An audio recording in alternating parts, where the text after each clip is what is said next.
ಓಂ ಸಾಯಿರಾಮ್. ನನ್ನ ಮುದ್ದಿನ ಮಗುವೆ, ಎಲ್ಲವನ್ನೂ ನಿನ್ನ ಮನಸ್ಸಿನಲ್ಲಿಯೇ ಇಟ್ಟುಕೊಂಡು ಒದ್ದಾಡಬೇಡ. ಸ್ವಲ್ಪ ಸಮಯ ಧ್ಯಾನದಲ್ಲಿ ಕುಳಿತು ನನ್ನ ಬಳಿ ಮಾತನಾಡು.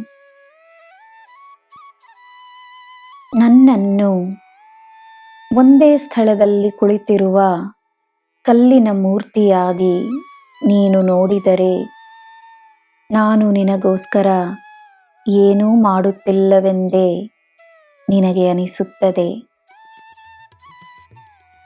ನನ್ನನ್ನು ದಿನವೂ ನಿನ್ನ ಜೊತೆಯೇ ನಿನ್ನ ಎಲ್ಲ ಕಾರ್ಯಗಳಲ್ಲಿ ಭಾಗಿಯಾಗಿ ನೋಡು. ನಾನು ನಿನಗೋಸ್ಕರವೇ ಮಾಡುತ್ತಿರುವ ನನ್ನ ಕೆಲಸಗಳು ನಿನಗೆ ಕಾಣಿಸುತ್ತವೆ. ನಿನ್ನ ಕಾರ್ಯ ನನ್ನ ಕಾರ್ಯವಾಗಿದೆ ಎಂಬುದು ನಿನಗೆ ಅರ್ಥವಾಗುತ್ತದೆ.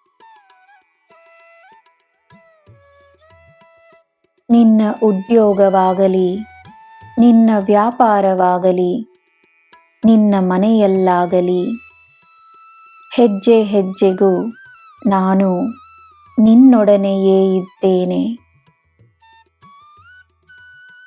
ಏನು ಮಾಡಬೇಕು, ಏನು ಮಾಡಬಾರದು ಎನ್ನುವ ಅರಿವು ನಿನಗಿದೆ. ತನ್ನ ಅರಿವನ್ನು ನಂಬು. ಈ ಸಾಯಿಯ ಮಾರ್ಗದರ್ಶನವನ್ನು ನಂಬು. ನಿನ್ನ ನೋವುಗಳನ್ನು ನೀನು ಮರೆತು ಜೀವನವನ್ನು ಸ್ವೀಕರಿಸು. ಜೀವನವನ್ನು ಸ್ವಾಗತಿಸು. ಜೀವನ ನಿನಗೆ ತನ್ನ ಉತ್ತಮವಾದ ಆಶೀರ್ವಾದಗಳನ್ನು ನೀಡುತ್ತದೆ. ಇದು ನನ್ನ ಭರವಸೆ.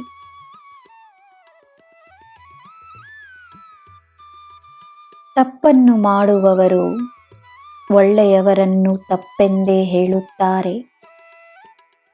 ಏಕೆಂದರೆ ಅವರಿಗೆ ಅವರು ಮಾಡುವುದು ಸರಿ.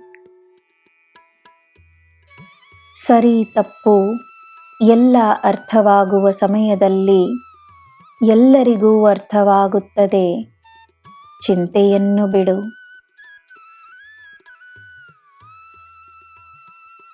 ನನ್ನ ಮಗುವೆ, ಸಮಯ, ಕರ್ಮ ಎಲ್ಲರಿಗೂ ಒಂದೇ.